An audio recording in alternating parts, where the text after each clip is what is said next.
Buenas noches, bienvenidos a Historias para Dormir, el canal donde exploramos relatos fascinantes y poco conocidos de la historia. Esta noche vamos a sumergirnos en los misterios de la antigua Babilonia, específicamente en uno de los aspectos más oscuros y complejos de su sistema judicial, el destino que aguardaba a las mujeres acusadas de adulterio. Pero antes de que pienses que esto es solo otra historia sobre castigos brutales del pasado, déjame contarte que la realidad era mucho más intrincada, sorprendente, y en algunos aspectos, más civilizada de lo que podrías imaginar. Imagínate por un momento las calles polvorientas de Babilonia hace más de 4000 años. El sol del desierto mesopotamio golpea implacablemente los ladrillos de adobe mientras los comerciantes gritan sus ofertas en los mercados. Entre el bullicio de carros tirados por bueyes y el aroma de especias exóticas, una mujer camina con la cabeza gacha, consciente de que todas las miradas están puestas en ella. Su nombre es Tasmetum, y acaba de ser acusada de adulterio por su esposo. En pocas horas, su destino se decidirá de una manera que podría sorprenderte completamente. Para entender realmente lo que le esperaba a Tasmetum y a miles de mujeres como ella, necesitamos retroceder hasta los orígenes del Código de Hammurabi, ese conjunto de leyes que muchos consideran el primer sistema legal completo de la humanidad. Hammurabi, el sexto rey de la primera dinastía babilónica, no era solo un conquistador, sino también un visionario que entendía que para mantener unido un imperio tan vasto y diverso, necesitaba algo más que la fuerza bruta, necesitaba justicia, o al menos la apariencia de ella. El código, tallado en una estela de diorita negra de más de 2 metros de altura, contenía 282 leyes que abarcaban desde disputas comerciales hasta crímenes capitales. Pero las leyes relacionadas con el adulterio eran particularmente detalladas y reveladoras de la mentalidad de la época. Contrario a lo que muchos creen, los babilonios no simplemente lapidaban o ahogaban a las adúlteras sin más. Su sistema era mucho más sofisticado, y paradójicamente, más humano en algunos aspectos que muchos sistemas legales posteriores. La Ley 129 del Código establecía claramente que si una mujer casada era sorprendida acostándose con otro hombre, ambos debían ser atados y arrojados al agua. Pero aquí viene la primera sorpresa: el marido tenía el poder de perdonar a su esposa, y si lo hacía, automáticamente el amante también quedaba libre. Esta disposición reveló algo fundamental sobre la sociedad babilónica. El adulterio no era visto únicamente como un pecado moral o religioso, sino principalmente como una ofensa contra la propiedad y el honor del marido. Pero la historia se complica aún más cuando examinamos la Ley 131. Esta establecía que si una mujer era acusada de adulterio por su marido, pero no había sido sorprendida en el acto, ella podía someterse a una ordalía divina para demostrar su inocencia. Y aquí es donde la historia de Tasmetum se vuelve realmente fascinante, porque ella se encontraba exactamente en esta situación. Su esposo, Nabu-Rimanni, un próspero comerciante de cereales, la había acusado basándose únicamente en rumores y sospechas.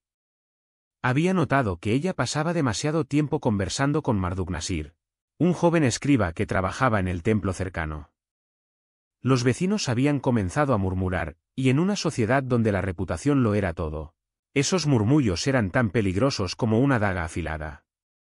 La ordalía divina a la que se refería la ley era conocida como la prueba del río sagrado. No era simplemente arrojar a la mujer al agua y ver si se ahogaba, como muchos creen. El proceso era mucho más elaborado y estaba rodeado de rituales religiosos complejos. La mujer acusada debía presentarse ante los sacerdotes del dios Marduk, quien era considerado el juez supremo de la justicia divina. El día señalado para la ordalía de Tasmetum, toda la ciudad parecía haber acudido a las orillas del Éufrates. El río, considerado sagrado por los babilonios, fluía con su color marrón característico, cargado del limo que fertilizaba las tierras de Mesopotamia. Los sacerdotes, vestidos con túnicas blancas bordadas con hilos de oro, realizaron primero una serie de purificaciones rituales. Quemaron incienso de cedro y mirra, mientras entonaban cánticos en sumerio, la lengua sagrada que pocos ya comprendían completamente. Tasmetum, por su parte, había pasado los 3 días anteriores en ayuno y purificación ritual. No había comido más que pan y agua, y había dormido en el suelo del templo, rodeada de amuletos protectores. Su cabello, normalmente recogido según la moda de las mujeres casadas, colgaba suelto sobre sus hombros como símbolo de su estado de vulnerabilidad ante los dioses. El proceso de la ordalía no consistía simplemente en arrojar a la acusada al río. Primero, los sacerdotes debían determinar si los dioses estaban dispuestos a juzgar el caso ese día. Examinaban las entrañas de un cordero sacrificado, buscando señales divinas en la forma y color del hígado. Si las señales eran desfavorables, la ordalía se posponía. Si eran favorables, procedían con el ritual. Una vez que los dioses habían dado su consentimiento, la mujer debía beber una poción sagrada preparada con agua del río mezclada con polvo del suelo del templo y hierbas específicas. Esta mezcla, según creían los babilonios, permitía que la divinidad actuara a través del cuerpo de la acusada. Si era culpable, la poción la enfermaría o incluso la mataría. Si era inocente, no sufriría daño alguno. Pero la prueba del agua era solo el comienzo. Después de beber la poción, Tasmetum tuvo que sumergirse en una sección específica del río, marcada por estacas de madera consagradas. No se trataba de ver si se ahogaba o no, sino de observar cómo se comportaba el agua a su alrededor. Los sacerdotes, expertos en interpretar estos signos, buscaban cambios en la corriente, la formación de remolinos, o incluso la aparición de peces o aves cerca de la mujer. Lo que hacía este sistema particularmente interesante era que las mujeres tenían una probabilidad razonablemente alta de sobrevivir y ser declaradas inocentes. Los sacerdotes, conscientes de que una tasa de mortalidad demasiado alta en las ordalías podría generar descontento social, habían desarrollado métodos sutiles para influir en los resultados. La poción, por ejemplo, raramente contenía sustancias verdaderamente letales, aunque sí podía causar malestar temporal. Además, existían factores sociales que influían en el resultado. Si la mujer provenía de una familia influyente, si había demostrado ser una esposa ejemplar durante años, o si la acusación parecía motivada más por celos que por evidencia real, los sacerdotes tendían a interpretar los signos de manera favorable. En el caso de Tasmetum, varios factores jugaban a su favor: era conocida por su piedad religiosa, había dado a luz 3 hijos sanos a su esposo, y los rumores sobre su supuesto adulterio parecían basarse más en la envidia de otras mujeres que en hechos concretos. Cuando Tasmetum emergió del río después de la inmersión ritual, temblando tanto por el frío del agua como por el terror, los sacerdotes observaron cuidadosamente los signos. El agua había permanecido relativamente calmada a su alrededor, no había aparecido ningún remolino ominoso, y un pez dorado había nadado cerca de ella, lo cual era considerado un signo favorable de Marduk. Pero la historia no termina aquí, porque el sistema babilónico tenía otra característica fascinante: la reciprocidad. Si una mujer sobrevivía a la ordalía y era declarada inocente, el acusador podía enfrentar consecuencias. En algunos casos, especialmente si la acusación parecía maliciosa o infundada, el marido podía ser obligado a pagar una compensación a su esposa, o incluso enfrentar castigos por calumnia. Sin embargo, no todas las mujeres acusadas de adulterio en Babilonia enfrentaban la ordalía del río. El sistema legal babilónico era sorprendentemente matizado y tenía en cuenta diferentes circunstancias. Por ejemplo, si una mujer era sorprendida en flagrante delito de adulterio, la ley era clara: tanto ella como su amante debían morir. Pero incluso en estos casos, el método de ejecución no era arbitrario. La forma más común de ejecución para los adúlteros sorprendidos en el acto era efectivamente el ahogamiento, pero no se trataba de una turba enfurecida arrojando a los culpables al río. Era un proceso judicial formal. Los condenados eran atados juntos y arrojados al Éufrates desde un punto específico considerado sagrado. La idea detrás de este método era que el río, como representante de los dioses, determinaría si realmente merecían morir. Si por algún milagro lograban liberarse de sus ataduras y nadar hasta la orilla, se consideraba que los dioses habían intervenido para salvarlos. Existían también casos documentados donde las familias de los condenados podían intervenir. Si tanto la familia del adúltero como la de la adúltera estaban dispuestas a pagar una compensación sustancial al marido ofendido, a veces se podía conmutar la pena de muerte por el exilio o la esclavitud. Este aspecto comercial de la justicia puede parecernos extraño hoy en día, pero reflejaba la realidad práctica de una sociedad donde la pérdida de miembros productivos de la familia tenía consecuencias económicas graves. Pero quizás lo más sorprendente del sistema babilónico era cómo trataba los diferentes tipos de adulterio. No todas las infidelidades eran consideradas iguales. El adulterio de una mujer casada con un hombre soltero era visto como menos grave que el adulterio entre dos personas casadas. El adulterio de una mujer de clase alta con un hombre de clase baja era considerado más grave que el adulterio entre personas del mismo estatus social. Incluso el momento del adulterio importaba. Una infidelidad durante ciertos festivales religiosos era vista como especialmente sacrílega. También existían circunstancias atenuantes que podían influir en el castigo. Si una mujer había sido abandonada por su esposo durante un periodo prolongado, si había sido maltratada físicamente, o si su esposo había tomado una concubina sin su consentimiento, estos factores podían ser considerados por los jueces. El Código de Hammurabi, a pesar de su aparente dureza, reconocía que las relaciones humanas eran complejas y que la justicia ciega no siempre era la mejor justicia. Un aspecto particularmente interesante era el tratamiento de las mujeres que cometían adulterio debido a coerción o violencia. Si una mujer podía demostrar que había sido forzada o amenazada, no solo era absuelta, sino que su atacante enfrentaba severos castigos. Esto muestra que, incluso hace 4000 años, los babilonios tenían cierta comprensión de los conceptos que hoy llamaríamos consentimiento y coerción. La historia de Tasmetum tuvo un final relativamente feliz. Después de ser declarada inocente por la ordalía del río, regresó a su hogar, pero su relación con su esposo nunca fue la misma. La desconfianza había echado raíces profundas, y aunque legalmente había sido exonerada, socialmente seguía siendo vista con sospecha por algunos vecinos. Eventualmente, ella y Nabu-Rimani se divorciaron, un proceso que, sorprendentemente, era relativamente sencillo en la sociedad babilónica y no requería que ninguna de las partes fuera culpable de adulterio. El divorcio en Babilonia era otra área donde el sistema legal mostraba una sofisticación inesperada. Una mujer podía iniciar el divorcio si podía demostrar que su esposo la había maltratado, la había abandonado, o había fallado en proveer para ella y sus hijos. Si el divorcio era concedido, ella tenía derecho a recuperar su dote, y en algunos casos, a recibir una compensación adicional. Pero volvamos a los métodos de castigo para el adulterio, porque había variaciones regionales y temporales que hacen la historia aún más compleja. En algunas ciudades babilónicas, especialmente en periodos posteriores, se desarrollaron alternativas al ahogamiento. Una de estas era la marca de la infamia, donde tanto el adúltero como la adúltera eran marcados en la frente con un símbolo que los identificaba permanentemente como transgresores sexuales. Esta marca no solo era un castigo en sí misma, sino que también servía como advertencia para futuros compañeros potenciales.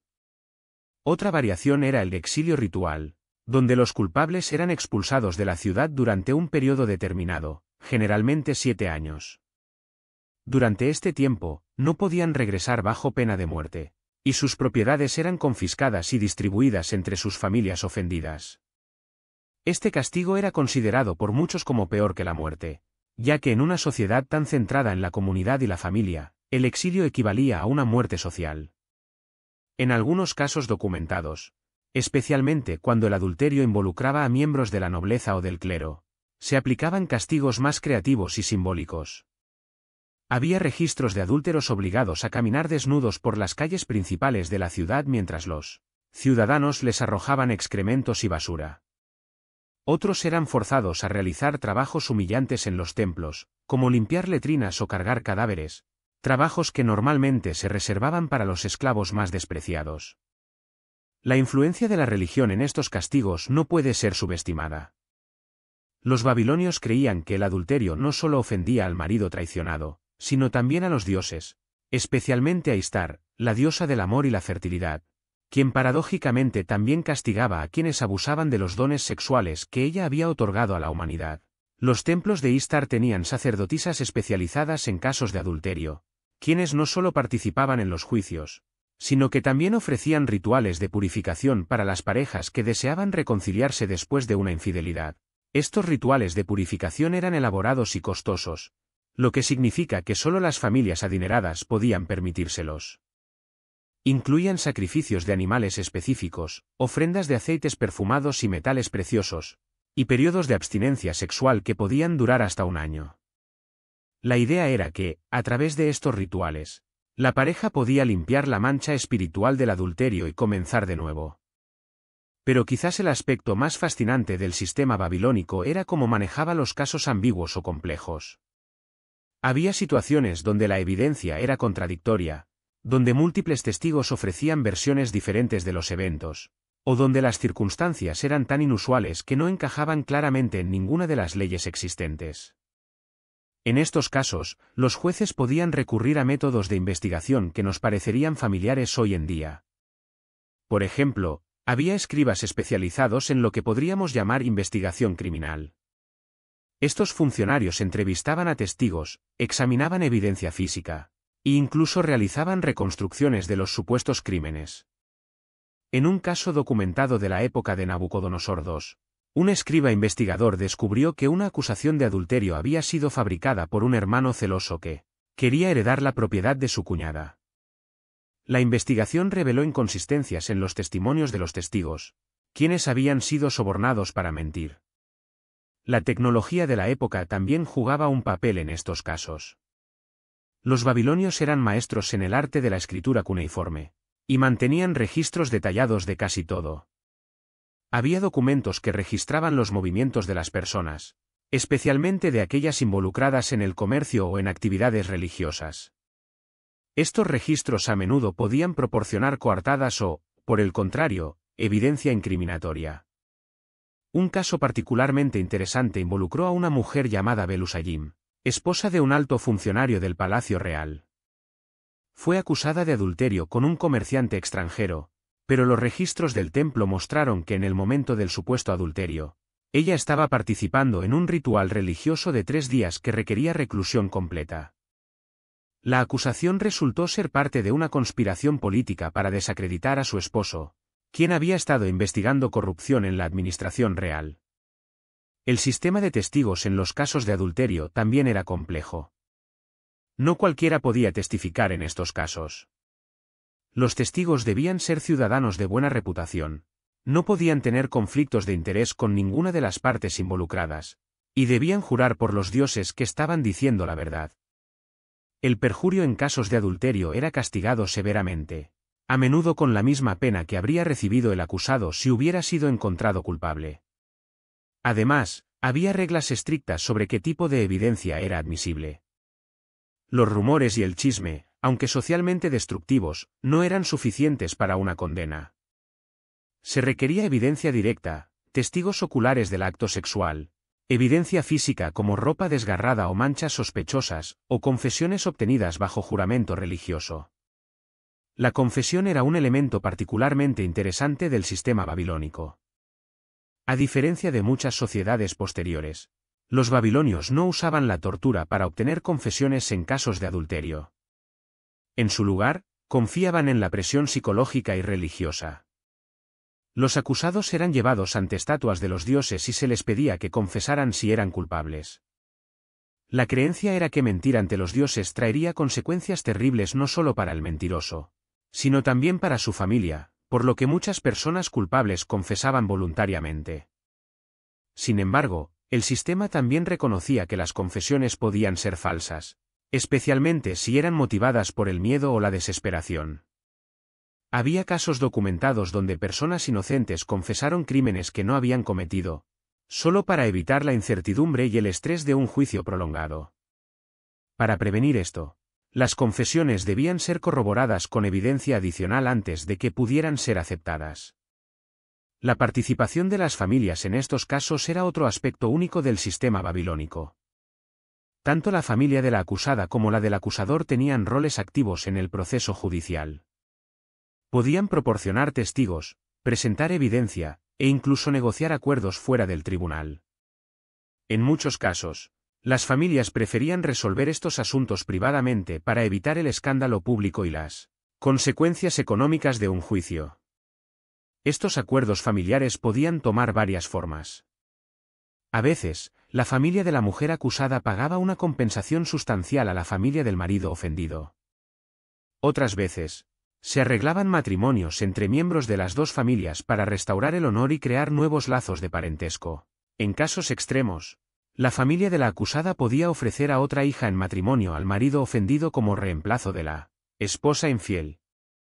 El papel de los niños en estos casos también era considerado cuidadosamente. Los hijos de una mujer adúltera no perdían automáticamente sus derechos de herencia, especialmente si habían nacido antes del adulterio. Sin embargo, cualquier hijo nacido después del adulterio podía ser cuestionado en términos de paternidad, lo que podía afectar sus derechos legales. Había rituales específicos para determinar la paternidad, algunos de los cuales involucraban comparaciones físicas detalladas entre el niño y los posibles padres. La edad de la mujer acusada también influía en cómo se manejaba el caso. Las mujeres jóvenes, especialmente aquellas en sus primeros años de matrimonio, a menudo recibían más clemencia que las mujeres mayores. La lógica era que las mujeres jóvenes eran más susceptibles a la seducción y tenían menos experiencia en resistir las tentaciones. Las mujeres mayores, por otro lado, se esperaba que tuvieran más sabiduría y autocontrol. Curiosamente, el sistema babilónico también tenía provisiones para lo que podríamos llamar adulterio emocional. Si una mujer casada desarrollaba una relación íntima pero no sexual con otro hombre, esto también podía ser motivo de acusación. Estos casos eran más difíciles de probar y generalmente resultaban en castigos menos severos, como la separación temporal de la pareja o la imposición de restricciones sobre los movimientos de la mujer. El concepto de rehabilitación también existía en el sistema babilónico, aunque de forma primitiva. Las mujeres que habían sido castigadas por adulterio pero no ejecutadas a menudo tenían oportunidades de redimirse. Podían realizar trabajos comunitarios, especialmente en los templos, o participar en rituales de purificación pública. Después de un periodo determinado, generalmente varios años, podían solicitar la restauración de su estatus social completo. Sin embargo, esta rehabilitación nunca era completa. Las mujeres que habían sido condenadas por adulterio llevaban esa marca por el resto de sus vidas. Sus oportunidades de volver a casarse eran limitadas, y sus hijos a menudo enfrentaban discriminación social. Esta realidad creaba un fuerte incentivo para evitar incluso la apariencia de impropiedad, lo que probablemente era uno de los objetivos del sistema. El impacto de estas leyes y prácticas en la sociedad babilónica era profundo y duradero. Creaban un ambiente donde la fidelidad matrimonial era altamente valorada, pero también donde las mujeres vivían bajo constante escrutinio y presión social. Las relaciones entre hombres y mujeres estaban altamente reguladas, y las interacciones casuales entre sexos opuestos eran vistas con sospecha. Al final, el sistema babilónico para tratar el adulterio femenino era un producto de su tiempo y lugar, reflejando las ansiedades, valores y estructuras de poder de una sociedad antigua. Era más sofisticado y matizado de lo que muchos creen, pero también era profundamente desigual y opresivo para las mujeres. La historia de Tasmetum y las miles de mujeres como ella nos recuerda que la justicia, incluso en sus formas más antiguas, siempre ha sido un reflejo complejo de las sociedades que la crean y aplican. Y con esto, llegamos al final de esta fascinante exploración de la justicia babilónica y el destino de las mujeres acusadas de adulterio en una de las civilizaciones más influyentes de la historia humana. Que tengan dulces sueños, y nos vemos en la próxima historia.